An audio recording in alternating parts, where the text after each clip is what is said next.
வாழ்க வையகம் வாழ்க வையகம் வாழ்க வளமுடன். குரு வாழ்க, குருவே துணை. இந்த நாள் இனிய நாளாக அமையட்டும். அதற்கு இறையருளும் குருவருளும் காப்பாகவும் துணையாகவும் அமையட்டும். வாழ்க வளமுடன். அனைத்து அன்பு உள்ளங்களுக்கும் காலை வணக்கம். சிந்தனை கருத்து திருவண்ணாமலையிலிருந்து ஆனந்தி சரவணன். ஒன்றை தாழ்ந்தது என்று கூறுகிறவன் அந்த பொருளில் உள்ள பரம்பொருளை இழக்கிறான். அந்த வகையில் கடவுளை நிந்தனை செய்கிறான் என்கிறார் கவிஞர் அப்துல் ரகுமான். உயர்ந்தது எனப்படுவது அதைவிட உயர்ந்ததின் முன் தாழ்ந்ததாகிவிடுகிறது. இது பொருட்களுக்கு மட்டுமல்ல, மனிதர்களுக்கும் பொருந்தும். சாதாரணமாக சொன்னால் இரு கோடுகள் தத்துவம்தான். உயர்வும் தாழ்வும் நம்முடைய பார்வையில்தான் இருக்கிறது. ஒருவருக்கு நல்லவன் இன்னொருவனுக்கு பகைவனாக இருக்கிறான். ஒவ்வொருவருக்கு ஒவ்வொரு சுவை பிடிக்காது. இறைவனின் படைப்பில் உயர்ந்ததும் இல்லை, தாழ்ந்ததும் இல்லை.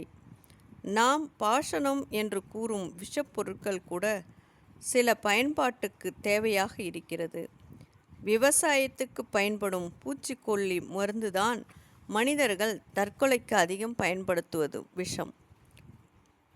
இறைவன் எதையும் காரணம் இல்லாமல் படைக்கவில்லை. இவன் நல்லவன் அவன் கெட்டவன் என்று யாரையும் பிரித்து பார்ப்பதில்லை.